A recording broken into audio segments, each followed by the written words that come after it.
Got it? No, I don't.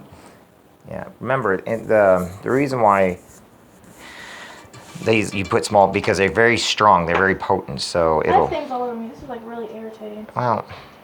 Okay. You're doing fine. So. That's your own fault. Okay, so I need a half teaspoon ground nutmeg. I need nutmeg. Okay. This is nutmeg.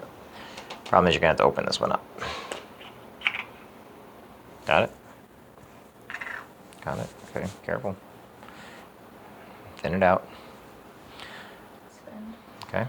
What else does it want? And it says 1/4 teaspoon ground cloves. Clove. Okay, put that on there. Let me get you the clove. And I need 1/4 teaspoon Of what? of the cloves. It said ground cloves. Yeah. Hold on. Do you know what 4 teaspoons is? We gotta use the muddler. Do I know what 4 teaspoons is? No, it says 1/4 teaspoon. 1/4 teaspoon, yeah. Yeah. Where's the 1/4?